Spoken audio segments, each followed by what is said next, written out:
आया है कि हमने तो हॉस्पिटल के बाउंड्री तोड़वा के बाउंड्री बनवा भी दिया और शौचालय बनवा दिया। तो मैं उनसे पूछना चाहूँगा और आग्रह करता हूँ, इतने सारे रैन बसेरा है, उन्होंने एक गरीब को शौचालय दिया क्या? उन्होंने किसी के अपने हाथ से पट्टा दिया क्या? और वही नहीं, मैं ये भी उनसे पूछना चाहता हूँ कि आप सरकारी संपत्ति में कैसे बनवा दिया? और सरकारी संपत्ति हॉस्पिटल करोड़ों को फंड आती है बिहार सरकार से, तो क्यों नहीं हमारे डीसी शर्मा उसको बनवाए? अगर खराब ही था, बदहाई की बात आती है, तो उन्होंने तो आप देख रहे हैं कि चंद रुपये के चलते उन्होंने गरीब से, पर्चेधारियों से भूमि छीनने का काम कर रहे हैं। और उनका भी बयान, उन्होंने खुद अपने भगना और दीदी से केस लड़ रहे हैं और भागते फिर रहे हैं। तो वह उन्होंने ज़मीन दान नहीं दिया, उनके नाना पूर्वज दिए। लेकिन जहाँ तक बात आ गई हॉस्पिटल की, तो हॉस्पिटल दो बार सीओ साहब के संज्ञान में नापी हुई और अंचल अमीन के द्वारा ही माफ़ी किया गया। फिर भी अपने तीसरे माफ़ी डीसीआर के ऑर्डर से अपने माफ़ी को चैलेंज किया गया और वह असत्य साबित किया गया। और सबसे बड़ी बात रह गई कि जब दीवार हॉस्पिटल की टूटती है और कोई तोड़ता है, तो डीसी शर्मा से पूछा है तो हमारे संगठन पूछते हैं तो उन्होंने टाल मटोल कर देते हैं। अज्ञात एफआईआर होता है, अज्ञात एफआईआर करने के बावजूद आज तक उसको एफआईआर में नहीं बदला गया। और आज आशुतोष शाही और विष्णुमूर्ति शाही अपने आप से कह रहे हैं कि मैंने ही उस दीवार को तोड़वाया है और शौचालय को तोड़वाया है। तो कहीं ना कहीं अब तो उन पर एकदम क्लियरेंस हो गया है कि उन्होंने ही तोड़वाया, भूमि माफिया से उन्होंने ही मिली भगत और मिल के तोड़वाया है। तो अब तो उनके ऊपर एफआईआर होनी चाहिए। और जहाँ तक रह गई बात की, उन्होंने कहा कि मेरे ज़मीन निकल रहा है, तो आप नापी करवा के देख लीजिए ना, और समूह में मापी करवाइए। और आप कहते हैं कि किसी के संज्ञान में, कोई पब्लिक के संज्ञान में नहीं हुआ। ये अपने सीओ को और अमीन को मिली भगत में अपने मेल में लाकर भूमाफियाओं के साथ इन्होंने माफ़ी कराया और माफ़ी करा के डीसीआर सर को रिपोर्ट सौंप दिया। लेकिन हम लोगों ने डीएम सर के पास धरना दिया था। मुझे एडीएम सर से आह्वान मिला था कि मैं इसको पुनः जांच करवाऊंगा और डीएम साहब को बोलूँगा, लेकिन अभी तक इस पर कोई संज्ञान नहीं लिया गया।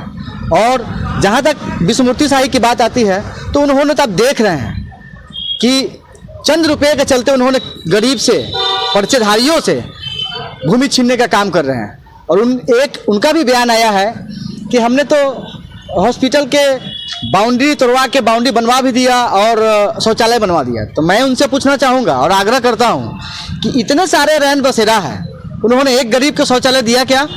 उन्होंने किसी के अपने हाथ से पट्टा दिया क्या? और वही नहीं, मैं ये भी उनसे पूछना चाहता हूँ कि आप सरकारी संपत्ति में कैसे बनवा दिया?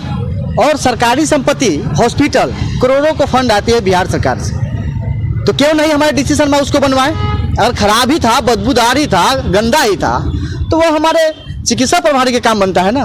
लेकिन उन्होंने नहीं बनवाया और आशुतोष और विष्णुमूर्ति शाही ही क्यों बनवा दिए? तो कहीं ना कहीं इसमें एकदम सम्मिलित है भूमाफियाओं के साथ और उन्होंने गलत किया। उन पर अब विलंब एफआईआर होना चाहिए, क्योंकि अब खुल गया है और अपने मुंह से वो बोल रहे हैं कि हमने तो बदबूदार था, बनवा दिया, अगर से टूटा हुआ, लेकिन तोड़ा गया था। तो स्पष्ट हो गया, उन पर एफआईआर एकदम अविलंब होना चाहिए। अगर नहीं होती है तो हम लोग यहाँ के हम लोग विधानसभा में आवाज़ उठाएंगे। और यह सपना तो उन्होंने छोड़ दे कि मेरी ज़मीन निकल रहा है।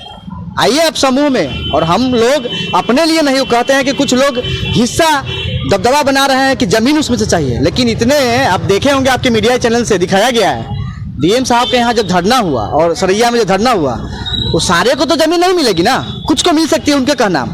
लेकिन ये चाहते हैं कि नहीं, इस बात को दबा दिया जाए, आम पब्लिकों को ज़मीन कोई हड़प के रोड बनाना चाहते हैं। एक कदापि संभव नहीं है। और इन पर मैं जयप्रकाश सर से कहूँगा, थाना अध्यक्ष से, कि सर अब क्लियरेंस हो गया है, आशुतोष शाही और विष्णुमूर्ति शाही पर एफआईआर किया जाए और कीजिए, नहीं तो हम लोग पुरजोर आंदोलन करूँगा। यही हमारे डीसी शर्मा हैं। एक मणिपुर का घटना है, जो बच्चा ड्रेन में खोलने गया, स्लाइंस के बाहर मर गया, कोई आपत्ति कोई आया, एक चेयर तोड़ दिया, उस पर एफआईआर हो गया। लेकिन अभी तक सरकारी ज़मीन हड़प लिया गया, बाउंड्री तोड़ा गया, और यही नहीं शौचालय को भी तोड़ा गया। फिर भी आज तक हमारे प्रशासन महोदय भी मौन है, जिला प्रशासन भी मौन है, हमारे जिला अधिकारी भी मौन है और हमारे एडीएम सर भी मौन है। तो आप समझ सकते हैं। आप कह रहे हैं कि ज़मीन उनकी नहीं है, लेकिन 4 या 5 ब्लॉक के अमीन ने, सरकारी अमीन ने नापी करके क्लियरेंस किया है, तो क्या कहेंगे आप? लेकिन आप बताइए कि इसके पहले 2 बार तो मापी हुई थी ना सीओ साहब के संज्ञान में, जब मामला मालूम हुआ हम लोगों को संगठन को तो माफ़ी हुई, तो उन्होंने 2 बार माफ़ी करने के बाद तीसरा माफ़ी में समूह में माफ़ी होना चाहिए ना, तो समूह में नहीं, अपने मेल मिलाकर आप किसको लेके रखे हैं, तो समूह होना चाहिए ना, पब्लिक में आना चाहिए ना, आम पब्लिक को जानना चाहिए कि मैंने इस संगठन को नोटिस भी करना चाहिए ना। आप आम पब्लिक को नहीं बोल के अपने मेल में ला के आप माफ़ी करवा के दे दिए, और अपने ही माफ़ी 2 माफ़ी को आपके ही अमीन अंचल अमीन माफ़ी किया, और वह अपने ही ऊपर चैलेंज किया कि यह माफ़ी गलत है। तो आप सरासर देख रहे हैं कि यहाँ तो एकदम लूट तंत्र कहिए, भू माफियाओं के साथ पदाधिकारी पूरे मिले हुए हैं, भ्रष्ट है। और हम कहेंगे कि अगर दान करना है उनको तो रैन बसेरा गरीब परिवार से जो दिन कमा रहा है और दिन खा रहा है। आपके कहने अनुसार जो नापी हुई है बिल्कुल गलत है, एकदम गलत है।